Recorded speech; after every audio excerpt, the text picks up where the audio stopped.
तो भाई अगर आप लोग बीजीएमआई या फिर पबजी मोबाइल में प्रो प्लेयर बनना चाहते हो तो आपको गेम की हर एक सेटिंग के बारे में ना प्रॉपर नॉलेज होनी चाहिए। आज के समय में अपनी गेम में इतनी सारी नई नई सेटिंग्स आ चुकी हैं जिसके बारे में बंदों को पता ही नहीं है। जैसे कि कुछ सेटिंग से भाई आप लोगों का गेम प्ले फास्ट हो जाएगा, कुछ सेटिंग से आप लोगों का गेम का लैग कम हो जाएगा, कुछ सेटिंग्स ऐसी हैं जो कि आपको एनिमीज की लोकेशन पता लगाने में हेल्प करती है, तो कुछ ऐसी सीक्रेट सेटिंग्स हैं जिनके बारे में बंदों को आइडिया ही नहीं है और बहुत यूजफुल सेटिंग्स है।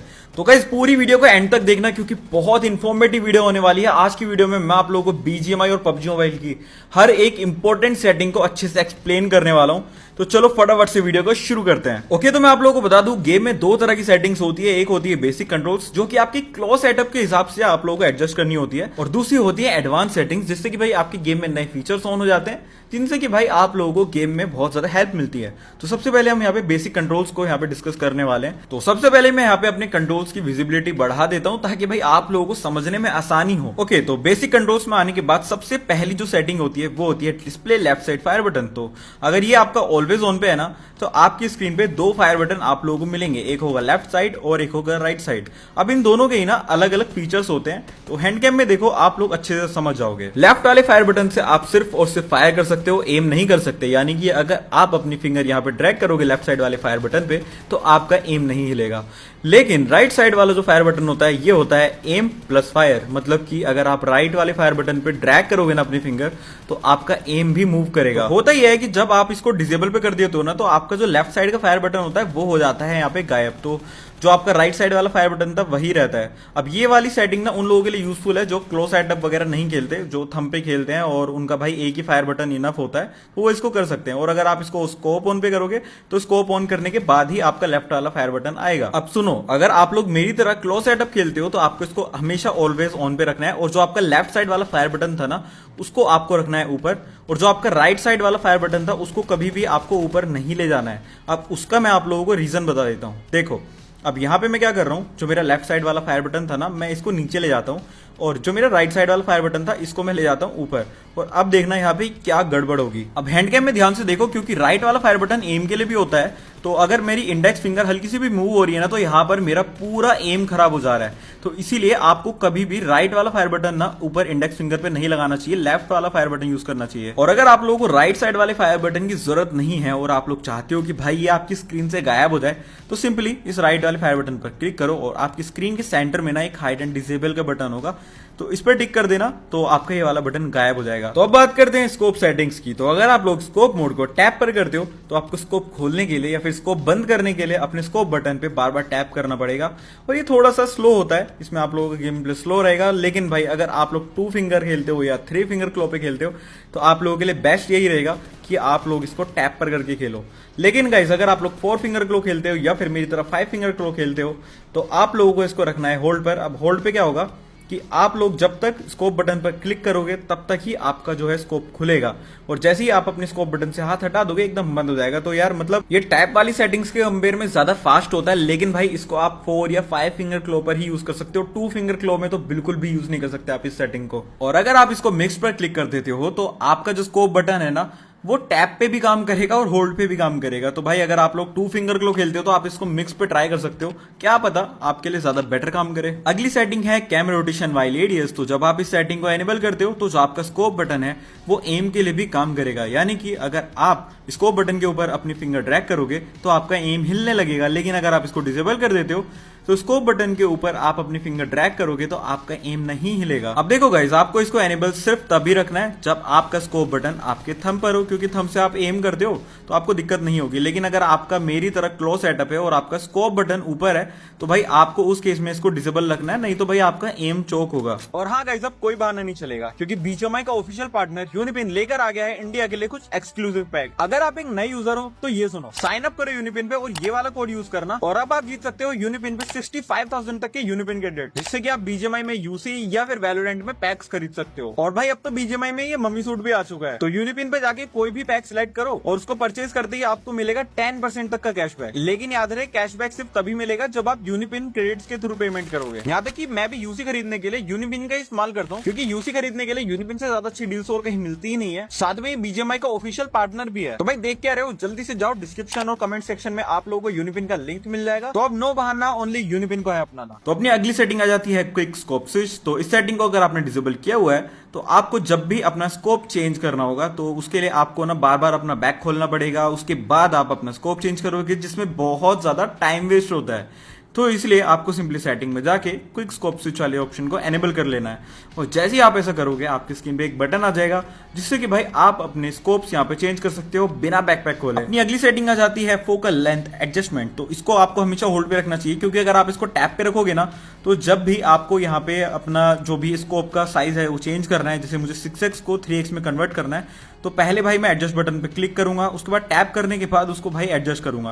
तो बहुत ज्यादा टाइम वेस्ट हो जाता है। लेकिन अगर आप बिक्सीओपी की वीडियो देखते हो तो आपको पता है कि भाई इसको होल्ड पे रखना है। अब होल्ड पे रखने के बाद भाई आपको टैप वगैरह कुछ नहीं करना है, सीधा भाई इसको स्लाइड कर देना है और भाई आप यहाँ पे अपने स्कोप को कन्वर्ट कर सकते हो, जिससे कि भाई आप लोगों को काफी समय बच जाएगा। ओके, तो अब हम लोग बात करने वाले हैं कि आपको अपने क्लोज सेटअप के हिसाब से पीक्स की क्या सेटिंग रखनी है।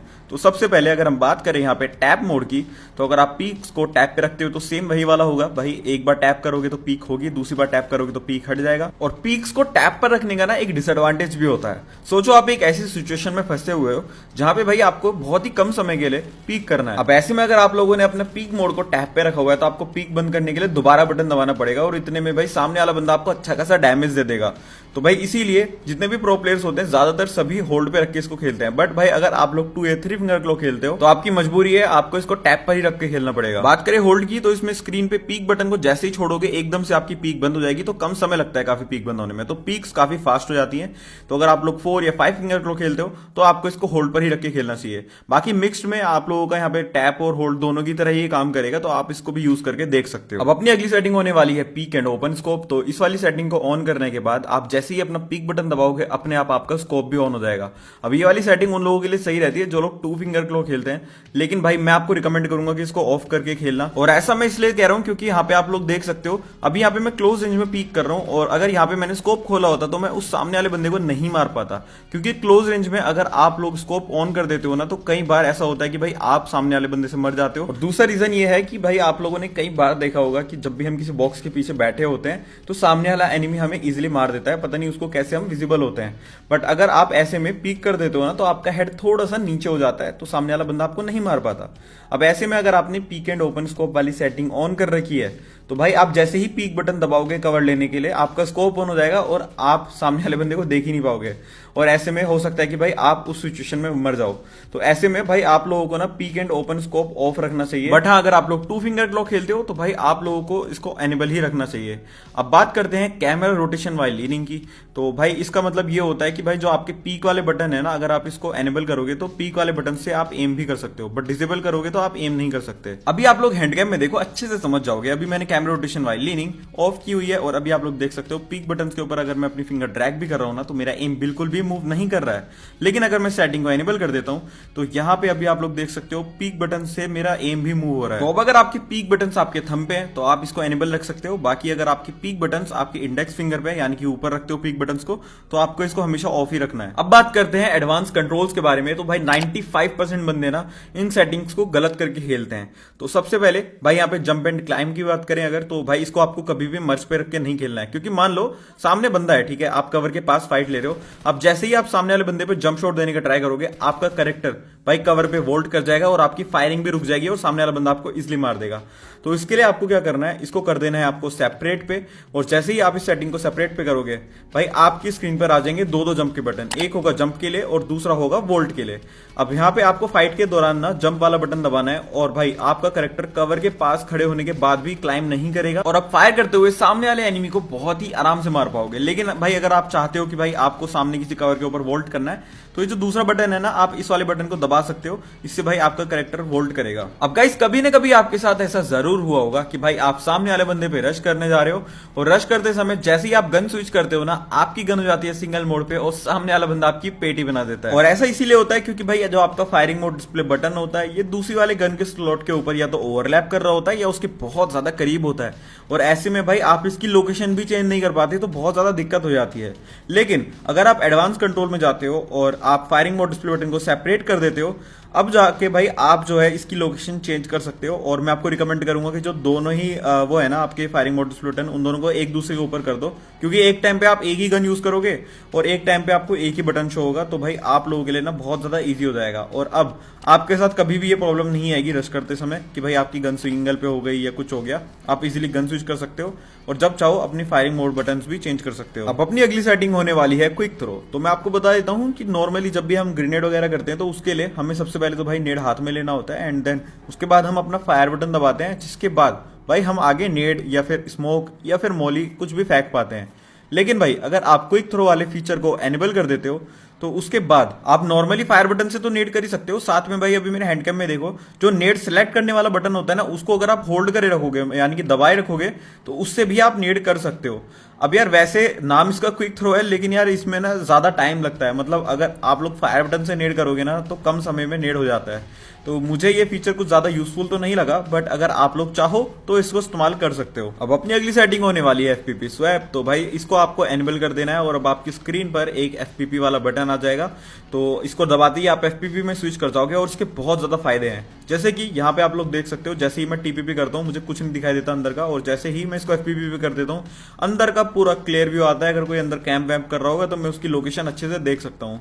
और दरवाजों में अंदर घुसते समय या फिर खिड़कियों से अंदर घुसते समय भाई ये बहुत ज्यादा काम आता है। तो भाई इस वाले फीचर का यार इस्तेमाल करा करो, बहुत ज्यादा काम की चीज है। अगली सेटिंग है एफपीपी डायनेमिक होल्डिंग। तो आपको इसको हमेशा एनेबल रखना है, क्योंकि जैसे देखो अभी मैंने डिसेबल किया है तो देखो मेरा बंदा कितनी ऊपर गन पकड़ रहा है।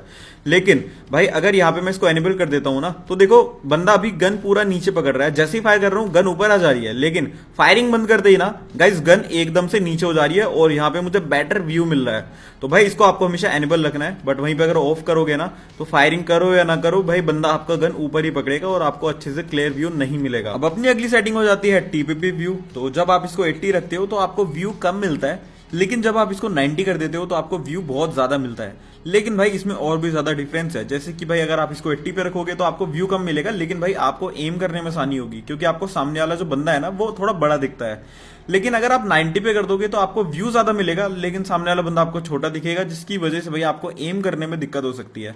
तो ये वाली चीज जो होती है प्रीफरेंस पे होती है कि भाई आपको किस पे ज्यादा अच्छा लग रहा है खेलना। जैसे कि मैं 90 पे रख के खेलता हूँ क्योंकि मुझे 90 पे ज्यादा कंफर्टेबल है। तो ये आपके ऊपर है, आप जो चाहो उतना रख सकते हो। अब इस टीपीपी व्यू की तरह ना एक एफपीपी व्यू भी होता है। तो यहाँ पे एफपीपी व्यू आप लोग देख पा रहे हो कि मैंने 80 किया तो मुझे अभी इतना कम एरिया दिख रहा है, वहीं पे 103 किया तो भाई मुझे बहुत ज्यादा दिख रहा है। तो भाई आप लोगों को ना एफपीपी व्यू हमेशा पूरा फुल मैक्स करके रखना चाहिए, क्योंकि भाई इससे आपको ज्यादा व्यू मिलता है। अब हम बात करने वाले हैं स्प्रिंट सेंसी की। तो स्प्रिंट सेंसी में बंदों को बहुत ज्यादा कंफ्यूजन होती है, तो मैं बिल्कुल अच्छे से एक्सप्लेन करने वाला हूं। देखो अभी मैंने स्प्रिंट सेंसी कर दिया 0%। अब जो आपको यहाँ पे मेरा स्प्रिंट बटन दिखाई दे रहा है ना जोस्टिक के ऊपर, अब जब तक मैं इस बटन तक अपने जोस्टिक को ड्रैग नहीं करूंगा मेरा कैरेक्टर बिल्कुल भी नहीं भागेगा, बहुत स्लो काम करेगा। और जैसे ही मैं स्प्रिंट बटन तक अपने जोस्टिक को ड्रैग करूंगा मेरा कैरेक्टर भागने लगेगा। तो इसमें यार काफी दिक्कत होती है। तो अब अगर मैं यहाँ पे इसको 50% कर दूं तो जो ये डिस्टेंस है ना स्प्रिंट सेंसी से जोस्टिक का, जब मैं इसका 50% कवर करूंगा तब मेरा कैरेक्टर भागने लगेगा, उससे पहले नहीं भागेगा। तो 50% भी काफी कम है। तो और बढ़ा के देखते हैं, चलो मैं 100% कर देता हूं। अब अगर मैंने अपना स्प्रिंट बटन 2 किलोमीटर दूर भी रख दिया ना, तो भी अगर मैं अपनी जोस्टिक को हल्का सा भी छू दूंगा या हल्का सा भी आगे कर दूंगा मेरा कैरेक्टर सीधा भागने लगेगा, जो कि बहुत ज्यादा है। क्योंकि यार तुम सोचो ना, अगर तुम्हें हल्का सा कवर से बाहर निकलना है और तुम हल्का सा जोस्टिक को छुओ और तुम्हारा कैरेक्टर भागने लग जाए, पूरा कवर के बाहर चले जाए, तो सामने वाला बंदा तो तुम्हें इजीली मार देगा ना भाई। तो अब मैं तुम्हें बता देता हूं कि तुम्हें स्प्रिंट सेंसी कितनी रखनी है। सबसे पहले तो जो स्प्रिंट बटन है उसको जोस्टिक से कुछ इतनी दूर रखो, और उसके बाद जो आपकी स्प्रिंट सेंसी है ना उसको करीब 75 से लेकर 90 के बीच में कितना भी रख सकते हो। तो मैं 80 पे रख के खेलता हूं, आप चाहो तो 80 पे ट्राई कर सकते हो। अब अपनी अगली चीज होने वाली है मार्क स्टाइल। तो ये बहुत इंपॉर्टेंट है, ध्यान से देखो। अभी देखो सामने अगर कोई टीममेट मेरा मार्क करेगा कि भाई वहां बंदा है, और मैं स्कोप ऑन करके देखूंगा तो देखो वहां पे मुझे सिर्फ मार्क दिख रहा है, बंदा तो दिख ही नहीं रहा, बंदा तो मार्क के पीछे छुप गया। तो अगर मैं इसको क्लासिक की जगह मॉडर्न पे कर दूंगा तो भाई अब देखो अगर यहाँ पे सामने कोई मार्क भी लगाएगा ना तो देखो टारगेट से थोड़ा सा ऊपर मार्क होगा, और जैसे ही मैं फायर बटन दबाऊंगा मार्क हो जाएगा गायब, जिसकी वजह से भाई आप सामने वाले एनिमी को ना इजीली देख सकते हो कि उसकी लोकेशन क्या है और उसको मार भी सकते हो। अब अगली चीज है स्प्रिंटिंग इंटरप्ट पीक मोड। तो ये बाय डिफॉल्ट एनेबल मिलता है। तो इससे होता क्या है कि अगर आपने पीक किया हुआ है और आप गलती से जोयस्टिक को आगे खींच दो ना तो आपकी पीक कैंसिल हो जाएगी। तो इसको यहाँ पे डिसेबल कर दो, और अभी आप लोग देखोगे कि पीक अगर आप कर रहे हो और आपका बंदा स्प्रिंट भी करने की कोशिश कर रहा है तो आपकी पीक कैंसिल नहीं होगी। अब जब भी आप कुछ इस तरीके से पीक करते हुए डैमेज जोन अंदर करते हो ना, उस टाइम पे ये बहुत ज्यादा हेल्पफुल होता है, क्योंकि भाई ऐसे में अगर आप गलती से स्प्रिंट कर देते हो ना तो आपकी पीक कैंसिल हो जाती है, तो आप कर नहीं पाते ये वाली चीज। तो इसीलिए मैं इसको डिसेबल पे करके खेलता हूँ। आप लोग देख लो, अगर आप लोग इस तरीके की पीक का बहुत ज्यादा इस्तेमाल करते हो तो आप भी इसको डिसेबल कर सकते हो। अब हम लोग बात करने वाले हैं एम असिस्ट की। तो वैसे आप में से ज्यादा लोगों को पता होगा क्या होता है एम असिस्ट, नहीं पता तो मैं बता देता हूं आपको। अगर आपने एम असिस्ट ऑन किया है और आप बंदे से हल्का सा दूर एम रख रखा है आपने, तो आपका एम ऑटोमेटिकली फायर करते ही सामने वाले एनिमी के चेस्ट पे आ जाएगा। और भाई इससे क्या होता है ना कि आपको एम करने में आसानी होती है। तो 99% जो क्लासिक के कंटेंट क्रिएटर्स होते हैं वो लोग इसको ऑन करके खेलते हैं, जिसकी वजह से भाई उनको थोड़ी हेल्प मिलती है। बट जिन लोगों को अपना गेम प्ले इंप्रूव करना है, जो लोग ई स्पोर्ट्स खेलते हैं, वो लोग इसको ऑफ करके खेलते हैं। यहाँ तक कि मैं भी एम असिस्ट ऑफ करके खेलता हूँ, क्योंकि यार मैं पहले कॉम्प पे खेलता था और अब मेरी आदत बनी हुई है एम असिस्ट ऑफ पे खेलने की। और इसका एक रीजन और भी है यार, अगर आपने एम असिस्ट ऑन किया हुआ है ना और आप सामने वाले एनिमी के हेड पे एम रखते हो, तो भाई आपका जो एम असिस्ट है ना वो एनिमी के हेड की जगह एनिमी के चेस्ट पे एम लेके आ जाता है। और आपको पता ही है भाई हेडशॉट्स पे ज्यादा डैमेज पड़ता है, तो इसीलिए भी मैं इसको एम असिस्ट को ऑफ करके ही खेलता हूं। अब अपनी अगली सेटिंग होने वाली है मेन स्क्रीन ऑडियो मार्कर्स। तो जो ये वाली सेटिंग है ना, ये आपको एनिमीज की लोकेशन पता लगाने में हेल्प करता है। वो कैसे, वो बताता हूं। देखो अभी मैंने इस सेटिंग को डिसेबल कर दिया है, तो देखो अभी यहाँ पे बॉट्स का मुझे फुटस्टेप आएगा लेकिन स्क्रीन पे मार्कर नहीं आएगा। देखो अंदर बॉट है, मुझे मार्कर नहीं आ रहा ना। अभी मैं जैसे इसको क्लासिक मोड पे करूंगा, देखो मेरी स्क्रीन पे ना जितने भी बंदे हैं यहाँ पे जिनके फुटस्टेप्स आ रहे हैं, मुझे एक्जैक्टली दिखा देगा कितने बंदे फुटस्टेप्स दे रहे हैं। तो अंदर से फुट आया, मैंने इसको सीधा मार दिया। अब तुम लोग सोच रहे हो कि भाई यार ईयरफोन्स तो हमारे पास है ही, हमें इन मार्कर्स की क्या जरूरत। तो देखो भाई कई बार होता है कि भाई आप हॉट ड्रॉप पे फाइट ले रहे होते हो, या फिर आपके पास 2-4 स्क्वाड होती हैं और फायरिंग की इतनी ज्यादा आवाज आती है ना कि फुटस्टेप्स सही से सुनाई नहीं देते। तो ऐसे में जो ये स्क्रीन पे आपके मार्कर्स होते हैं ना, ये आपको बहुत ज्यादा हेल्प करते हैं आपको ये पता लगाने में कि भाई बंदा किस जगह पे है या फिर कितने बंदे हैं टोटल। अब अपनी अगली सेटिंग होने वाली है ऑटो मार्केट लोकेशंस। तो अगर आपने इस सेटिंग को ऑन किया हुआ है और आपके टीममेट ने भी इस सेटिंग को ऑन किया हुआ है, तो जब भी आप या फिर आपका टीममेट अगर किसी भी एनिमी को एक भी गोली मारते हैं ना, तो उसकी लोकेशन ऑटोमेटिकली मार्क हो जाती है आपके टीममेट के लिए। लेकिन ये मार्क सिर्फ उन्हीं टीममेट्स को दिखाएगा जिन्होंने आप ही की तरह इस सेटिंग को ऑन किया हुआ है। और ये वाली सेटिंग यार तब काम आती है जब आप कॉम्पी खेल रहे होते हो या रैंक पुश कर रहे होते हो और इंटेंस सिचुएशन के बीच में ना भाई आप लोग हर बार मार्क नहीं कर सकते। तो ये वाली चीज सही रहती है कि भाई ऑटोमेटिकली मार्क हो जाएगा, आपके टीममेट को पता चल जाएगा कि उसको किधर मारना है, कवर देना है किधर से। अब अगली सेटिंग है हीलिंग प्रॉम्प्ट। तो ये भी बहुत काम की चीज है भाई, देख लो क्या है। अभी देखो मैंने एनेबल किया हुआ है इसको। अब देखो जैसी मेरी हेल्थ कम होगी ना, अभी गेम ऑटोमेटिकली वो चीज यहाँ पे सिलेक्ट कर देगा हीलिंग में जो कि मेरे को चाहिए होगी। जैसे कि अभी एनर्जी ड्रिंक चाहिए तो एनर्जी ड्रिंक सिलेक्ट कर दी। अभी हेल्थ और कम हुई तो बैंडेज पे अपने आप सिलेक्ट हो गया। और कम होगी तो देखो फर्स्ट एड सिलेक्ट हो जाएगी। अभी और कम होगी तो ऑटोमेटिकली मेडिकेट सिलेक्ट हो जाएगी। तो ये काफी सही चीज रहती है, आपकी जितनी कम हेल्थ होती है ना उसी हिसाब से भाई आपकी हीलिंग सिलेक्ट हो जाती है। तो भाई आपका काफी समय बचता है। लेकिन अगर आप इसको ऑफ कर दोगे, तो अगर आपने बैंडेज सिलेक्ट की हुई है ना, तो भाई आपकी बैंडेज पे ही सिलेक्टेड रहेगी जब तक आप खुद से हीलिंग नहीं चेंज करते हो अपनी। अब हाँ, इस सेटिंग को ऑन करने का एक फायदा तो है कि भाई आपका समय बचता है, बार बार आपको हीलिंग खुद से सिलेक्ट नहीं करनी होती। लेकिन भाई इसका एक ये नुकसान भी है कि जब आप हील बैटल कर रहे होते हो तो भाई उस टाइम पे ना कई बार ये ऑटोमेटिकली एनर्जी ड्रिंक या फिर बैंडेज पे सिलेक्ट कर देता है। तो भाई आप लोगों को ना उस टाइम पे क्या करना है, या तो भाई सेटिंग को ऑफ कर दो जब आपको हील बैटल करना है, या फिर आपका बैकपैक खोलो और जितने भी आपके बूस्टर्स हो गए, बैंडेजेस हो गए, उनको ड्रॉप कर दो ताकि भाई आपके फर्स्ट एड सिलेक्ट रहे और आप हील बैटल में मरो ना। तो हाँ, एंड जोन में हील बैटल करते समय इस चीज का ध्यान रखना। बाकी अभी हम लोग बात करेंगे हॉरिजॉन्टल स्वाइप एक्सेलरेशन। और भाई ये बहुत इंपॉर्टेंट सेटिंग है जिसके बारे में भाई लोगों को नॉलेज ही नहीं है। देखो हॉरिजॉन्टल स्वाइप एक्सेलरेशन को मैंने ऑफ कर दिया है, तो अब ध्यान से देखना कि भाई मैं इस चीज को कैसे करूंगा। हैंड कैम में देखना ध्यान से। तो देखो इसको ऑफ करने के बाद मैं कितनी भी स्पीड से अपनी जो है स्क्रीन को घुमाऊं, मेरा एम उतना ही घूमेगा। मतलब अगर मैं धीरे धीरे अपनी जो है फिंगर को ड्रैग करूंगा, मेरा एम तब भी उतना ही घूमेगा।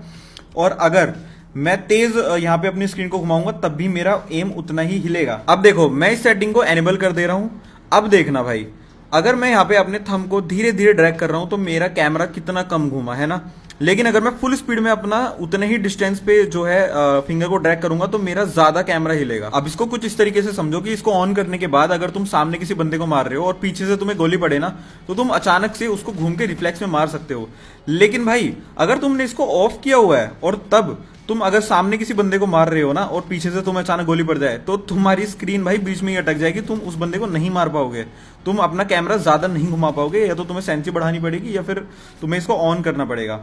तो भाई मैं यही प्रीफर करता हूँ, मैं तो इसको भाई एनेबल पे करके खेलता हूँ ताकि मैं कम सेंसी पे भी ना रिफ्लेक्स में बंदों को मार सकूं। तो भाई आपको भी इसको ऑन करके ही खेलना चाहिए। अब ज्यादातर प्रो प्लेयर्स जायरोस्कोप से एम करते हैं, यहाँ तक कि मैं भी जायरो यूज करता हूँ। तो जब आप इस सेटिंग को ऑलवेज ऑन करोगे तो कुछ इस तरीके से आप अपने फोन को हिला के एम कर सकते हो। लेकिन अगर आप इसको स्कोप ऑन कर दोगे तो नॉर्मली आपका जायरोस्कोप काम नहीं करेगा, लेकिन जैसे ही आप स्कोप ऑन करोगे आपका जायरो काम करने लगेगा। तो मैं तो आपको यही रिकमेंड करूंगा कि भाई अगर आपके फोन में सपोर्ट करता है जायरो तो इसको ऑलवेज ऑन करके प्रैक्टिस करो भाई, काफी आसान होता है एम करना। बाकी बहुत सारे पूछते हैं कि मैं अपने क्रॉस हेयर या फिर रेड डॉट का कलर कैसे चेंज करता हूं, तो इस जगह पे आके भाई आप अपने क्रॉस हेयर का या अपने रेड डॉट का या होलो कैंडिड साइड या 2x 3x भाई अपने स्कोप्स का ना आप कलर चेंज कर सकते हो, जो भी आपको पसंद है आप वो कर सकते हो। तो यहाँ पे आप लोग पूछते हो ना कि मेरा रेड डॉट इतना ग्लो कैसे करता है, तो भाई मैं ये वाला यहाँ पे कलर यूज करता हूँ, तो आप लोग भी इसको यूज कर सकते हो। बाकी अगर आप अपने गेम का लैग कम करना चाहते हो तो ग्राफिक सेटिंग्स में आके भाई अपने जो ग्राफिक्स है ना उनको सबसे लोएस्ट कर दो, जैसे मैंने यहाँ स्मूथ पे किया हुआ है, और फ्रेम रेट को हाईएस्ट पे कर दो। तो यहाँ पे मैंने अल्ट्रा एक्सट्रीम किया हुआ है क्योंकि मेरे फोन में इतना सपोर्ट करता है। और बात की जाए यहाँ पे ग्राफिक स्टाइल की, तो अगर आप लोग चाहते हो कि भाई आप लोगों की स्पॉटिंग अच्छी हो जाए, गेम खेलने में मजा आए, तो भाई कलरफुल पे कर लो। और अगर आप लोग चाहते हो कि लंबे समय तक गेम खेलने में आपकी आंखों में दर्द ना हो या फिर आपके फोन के प्रोसेसर पे ज्यादा लोड ना पड़े ग्राफिक्स को लोड करने में, तो आप सॉफ्ट पे खेल सकते हो, उसमें आपके प्रोसेसर पे ज्यादा लोड नहीं पड़ता है। ये सेटिंग आपको हर जगह करनी है, जैसे कॉम्बैट में कर दी, उसके बाद लॉबी के लिए अलग से आपको दोबारा ये सारी सेटिंग करनी पड़ेगी।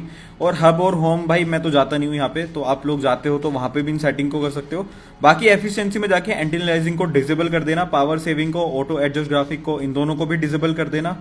और भाई यहाँ पे जो शेडोज है ना वो भी डिसेबल कर देना। और अगर आप लोगों का लो एंड डिवाइस है तो भाई आप लोग रिकॉर्डिंग पे जाके हाईलाइट मोमेंट्स और फिनिश रिप्ले को भी ऑफ कर देना, आपका गेम पहले से स्मूथ चलेगा। और अगर आप लोग खराब सेंसिटिविटी पे खेलते हो तो ये रही भाई मेरी सेंसिटिविटी, तो आप लोग यहाँ पे स्क्रीनशॉट्स वगैरह ले सकते हो और मेरी सेंसी आप लोग यूज कर सकते हो। और अगर आप लोग चाहते हो कि मैं आप लोगों को ये सिखाऊं कि आप अपनी खुद की सेंसी कैसे बना सकते हो अपने डिवाइस के हिसाब से, तो चैनल को सब्सक्राइब करके मुझे कमेंट से बताना, मैं अगली video how to make your own sensitivity पे बना दूंगा। बाकी ये रहे मेरे कंट्रोल्स।